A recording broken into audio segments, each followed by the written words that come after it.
is going to be fantastic. Patrick Crakes, network executive consultant, soldier. Patrick, we had Nate Boyer, U.S. Army Green Beret, and we just had pilots from the U.S.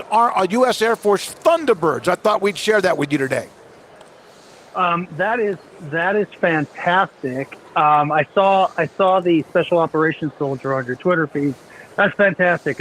All I can bring to the table is paratrooper, but I'll do the best I can. That's great. You guys have had those guys on. It's Armed Forces Day. Yeah, it is. Yes. It is, and we're proud of you for serving as a paratrooper. That's an awesome experience in what you did too.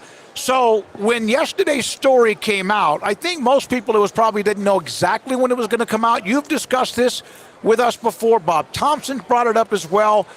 When you saw what it actually was, what was your reaction? We're talking about the three-headed streaming monster of Fox, Discovery, and Disney, right? Yes, sir. Yeah. So look, I think it's part of a natural evolution. About 3 years ago, I wrote an article for Sports Pro talking about what the future of media evolution looked. At that time, back in 2000, there was we have a lot of this highly specialized, what we would call segmented marketing, kind of DTC products everywhere and a la carte and stuff. And I was having none of that. The economics of the business were built on bundling. And both on the revenue side and the content side followed it. You're not going to match those economics by having a bunch of specialized services, cobbled together. So you're going to have to rebundle somehow. It won't look like the old bundle, which was a natural monopoly. It won't be as profitable for sure, but you had to do some kind of rebundling. So when I saw it, it made sense. I think it's just, but it's not a table flip. I feel it more as a process of an evolution. I've always called this not a revolution, an evolution. And this is the next part of it. What's going to be the most interesting about it is that they have to keep the pay TV distributors happy, because this venture is not going to make near as much money as they still make from pay TV. They have to keep all those economics flowing, or else the whole thing doesn't make any sense. So how they go about pricing this and how the distributors involved are very important questions that have to be answered, of which we know nothing yet. So there's just so much to learn. Aside from viewing this as kind of the next step in the evolution, I try not to get too excited about it because it seems to make logical sense. Pat, for those who say this is just cable again in a different format, what do you say to that?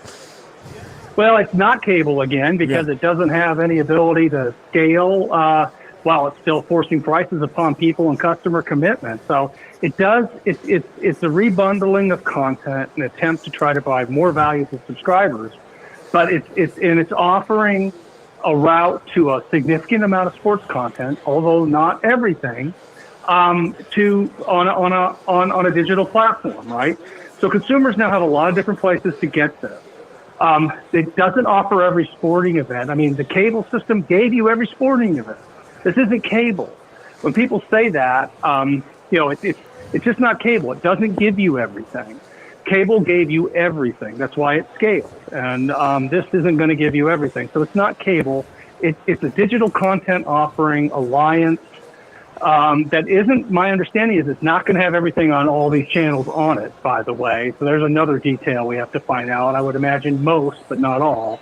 I don't know what that means, but it's not going to have exactly everything. And but it will be cooperative, I believe, with the distributors. In particular, it will help the distributors' broadband businesses. And if you look at the past September's Charter, which is Spectrum, and Disney deal, what you saw was Charter negotiated successfully to stop really paying for some of the entertainment content that had found its way over to Disney Plus on those Disney channels. And instead, but they gave Disney all the price rises they wanted for their sports. And what they basically said was, look, give us the Disney Plus ad-supported channels to our broadband customers for no fee. So if you're a Charter customer, you can now watch Disney Plus ad-supported for free.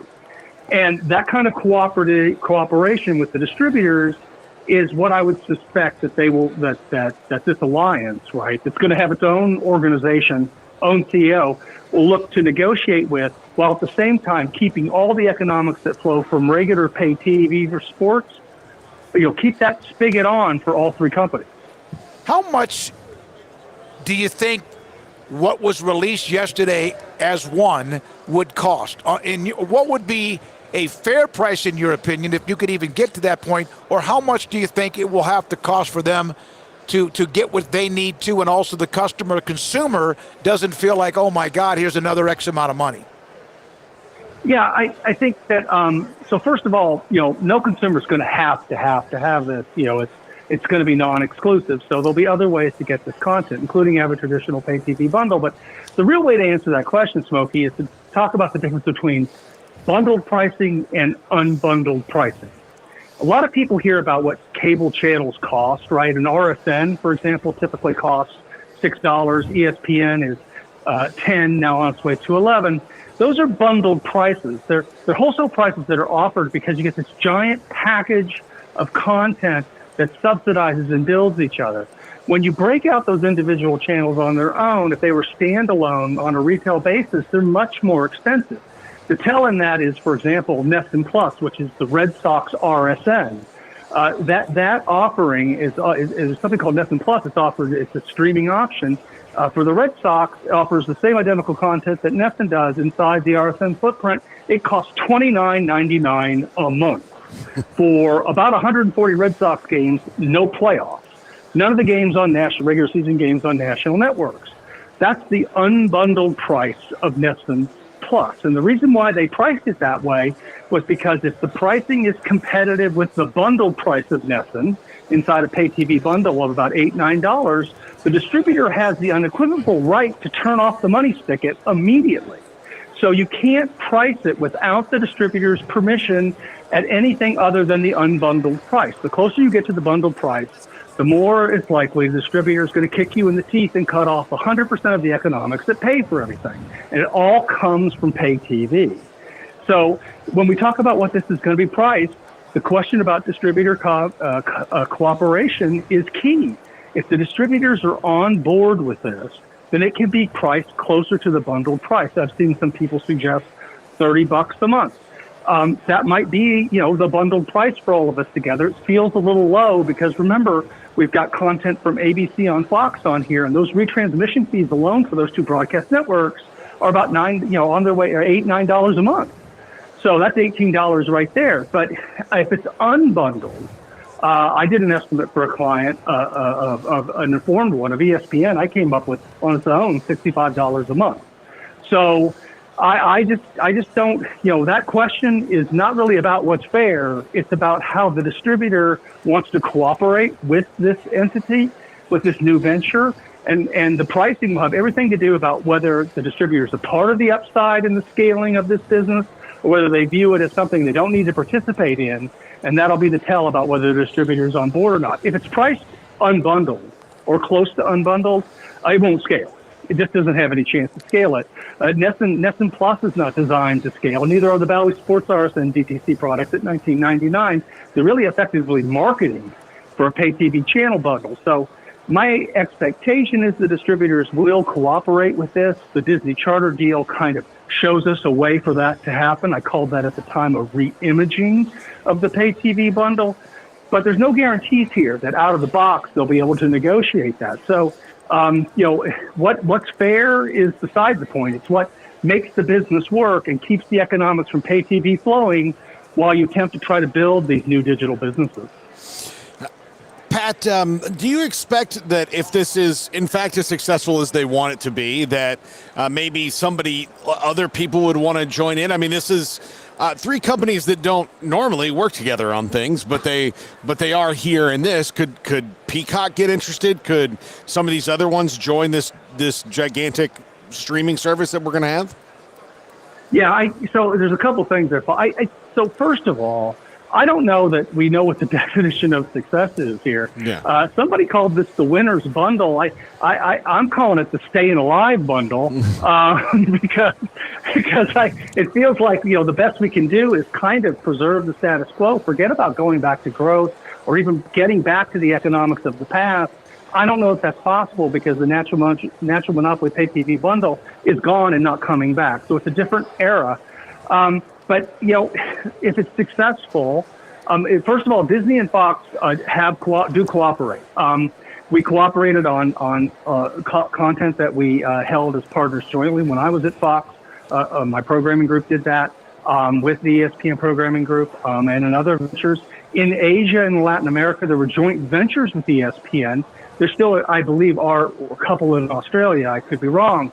So there is a history of cooperation between two of these companies. And, the WBD, the Turner, TNT, whatever, is kind of different than ESPN and Fox. So there's not a lot, it seems to fit in that box well with them.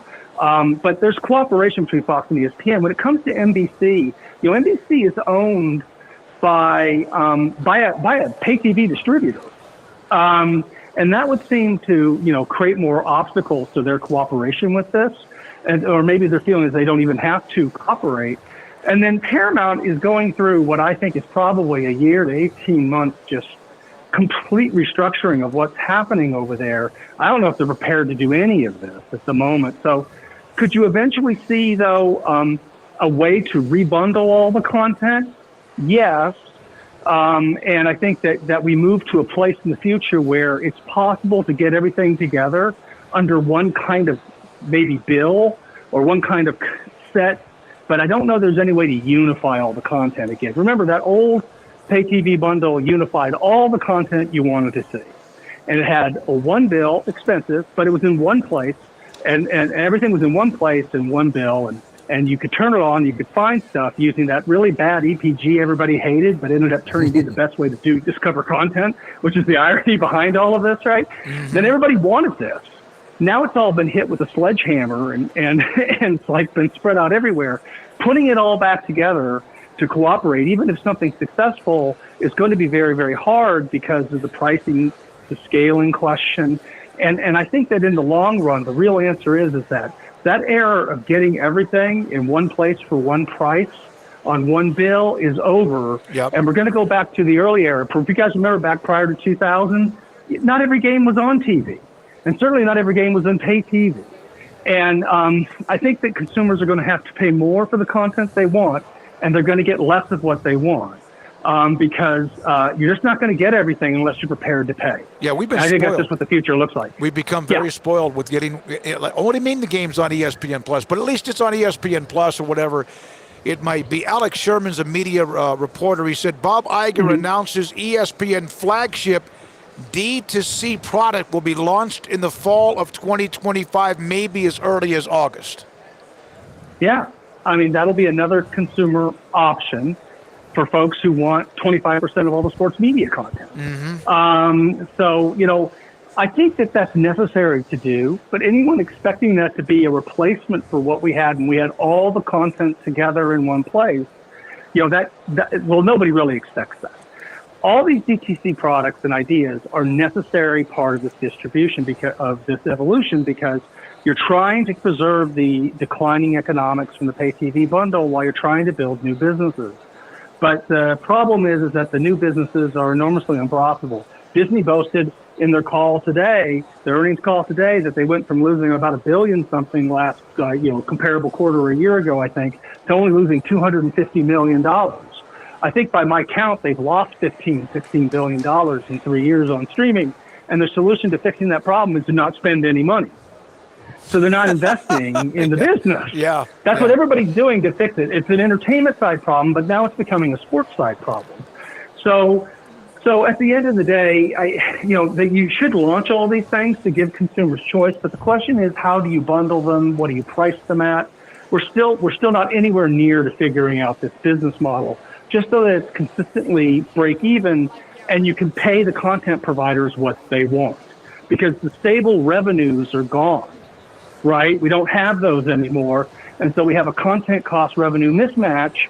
But in the meantime, you have to build these digital businesses because you're not going to ever figure this out if you don't build them. And the alliance, I guess we're calling it, is one way to do this. ESPN probably feels the need to control their own destiny to have a DTC product, but anybody expecting this thing to scale at 100 million subs that are paying, $100 a month is probably dreaming, which is, what the pay TV bundle in the past did, which is how it built the modern media business and sports media business. But we don't have that revenue engine anymore. And we don't even really know what it's going to look like in the future.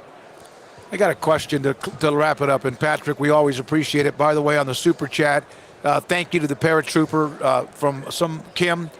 Super Chat money to what we do. Have you ever seen in your lifetime in the media as a consultant, as an executive, and what you do, have you ever seen a more, not bizarre, but so many things juggling right now at one time? I think I think there's a lot going on. If you think about the digital revolution, enables so many specific things.